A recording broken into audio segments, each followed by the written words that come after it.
Thank you very much. So Wendell and Eliza, do the honor. We're gonna start our slicing of the cake. Deeply touching my emotion, I want to stop. Thank you, baby. I want to stop. And thank you, baby. Yes, I do. How sweet it is to be loved by you. Feels so fine. After slicing of the cake of our newlyweds, invite natin si Wendell and Eliza dito sa center. Come on, Wendell. Come on, Eliza. Please join us at the center. Kay Eliza, palapakan natin si Wendell.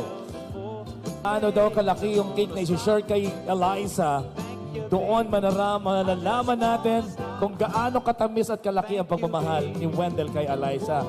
Okay? Siyempre, hindi totoo yun. Sakto lang dapat. Ayan, sakto lang. Balancing buhay, Wendell. Okay, do the honor. Palakpakan natin, Mr. Wendell Salvador. Everybody clap your hands. Ganon din si Eliza. Ayan, do the honor. Gaano katamis at kalaki ang pagmamahal mo naman kay Wendell. Eliza, do the honor, please. Ayan na, yung cake. Napakalaki. Palakpakan natin, Miss Eliza Cruz Salvador. And you have to kiss. Even your mouth are full. Kiss your wife. Come on, Wendell. Kiss your wife. Everybody clap your hands. Come on. This time, we will now proceed to our wine toasting ceremony. During the time of Christ at the dinner at Cana, did you know what was the first time that Christ? This time, I'd like to call on the couple specimen, Mr. John Paul Roque and Miss Pauline Casilao. Palakpakan po natin. And to say a few words of wisdom and best wishes para sa bibigay ng mensahe o wishes para kay Wendell and Eliza. Palakpakan po natin our couples made of honor.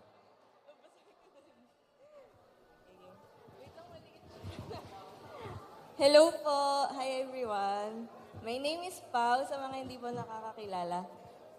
And for over 2 decades po, best friend po namin si Eliza from childhood po until now.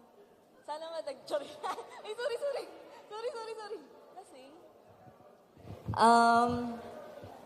Si Eliza hindi lang maganda, inside and out. But she's also one of the most genuine people I know. Kapag... Uy! Kapag... Ano ba? Wala pa. Kapag meron kang achievement, parang meron na rin... Parang achievement niya na rin yun.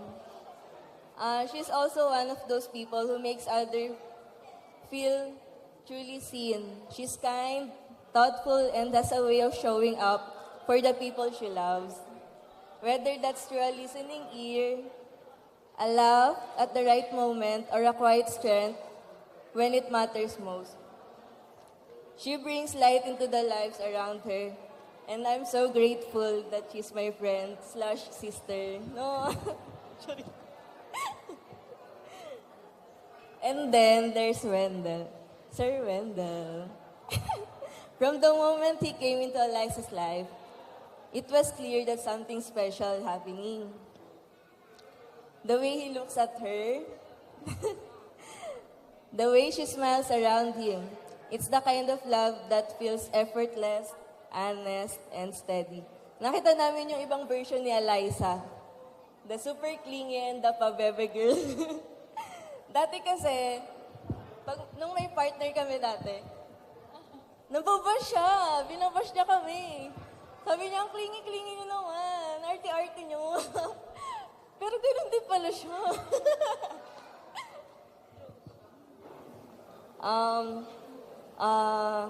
Groom, Sir Wendell, thank you for loving our best friend / sister the way she truly deserves. Thank you for your patience, your humor, and for choosing her every single day. Even on the not so easy days, we can see how safe she feels with you. I've seen how you take care of her heart, how you choose patience, and how you make her feel safe and valued. Thank you for being her partner, her calm in chaos, and her home. Knowing that she's in your hands gives us peace because we see how genuine your love is. We trust you with her heart, and we are grateful that she chose you and that you chose her. So here's to love, to laughter, and to beautiful forever. Yan. Please raise your... Wala pala akong glass. Please raise your glass to the newlywed. Share na lang kami. Thank you so much. Ayun, I love you. I love you. Maraming salamat. What about? Everybody clap your hands to our couple's maid of honor, Miss Pauline Casilao. This time, Roque. Gusto niyo bang sumayaw, Sir John? Kintab eh, kintab.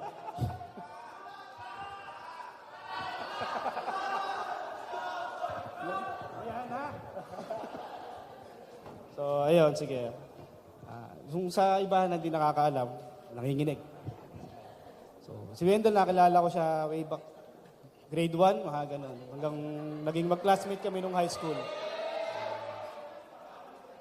Tapos, dahil sa kanya, naging mas mabuti akong tao nung nakilala ko siya. So, binago ni Wendell yung buhay ko. So, kasi alam niyo yung parang pag nakilala niyo isang tao, o pag nakikita niyo siya, parang idol niyo siya. Alam niyo yung idol niyo siya eh. Di ba? So, pag tinitingnan ko si Wendell, kitang-kita ko talaga na idol niya ako. So, yun. Kailangan ko talaga maging mabuting tao para syempre hindi tayo maging makakita na ehemplo rito eh. So, yun. Sa iba na hindi nakakaalam, si Wendell din yung pinaka-perfect sa tropahan namin. Napaka-perfect lang. Pero nung nakilala niya si Bri, pagkasama niya si Bri kasi napaka-humble lang niya. So, Bri, thank you. At ginagawa mong balanse ang buhay ni Wendell. Maraming salamat. Yan. Tapos, sa advice, wala na akong mabibigay kasi ginamit mo nung nakaraang kasal. Di ba? Akin yun eh. Pero yun, ginamit mo. Pero hindi. Pero biro, so, kaya hindi ako magbibigay ng advice kasi ako yung may natutunan sa inyong dalawa eh. So, hindi ko naman sinasabing alam ko lahat ng pinagdaanan nyo, lahat. Pero alam ko, may mga sinakripisyo kayo, challenges, struggles, na yun, dinaanan nyo lang siya. Pero actually, nakita ko na kayo mag-away o magkatampuhan isang beses.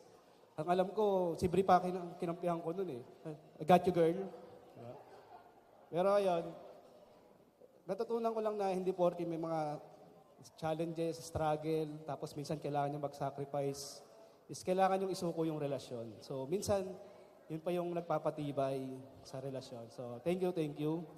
Then, kaya Dave, kung dati, idol mo ako, ngayon, dalawa na kayo may idol sa akin. Kasal na kayo eh. Di ba? So, palakpakan natin ang bagong kasal and let's give them a toast.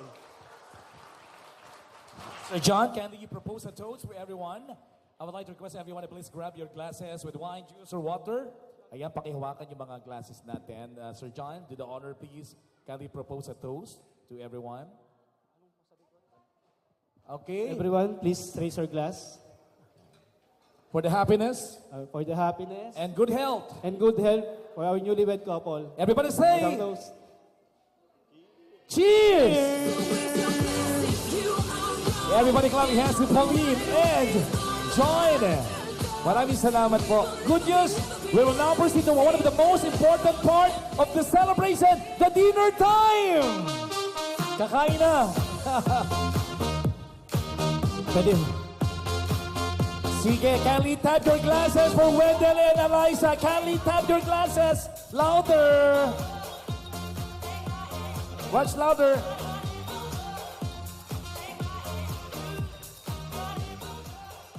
Wendell, eto na.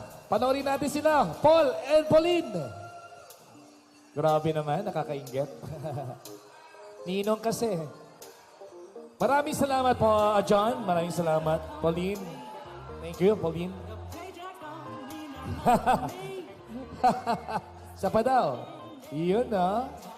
Tawagin natin si Alon Salvador, ang pamangkin ni Sir Wendell.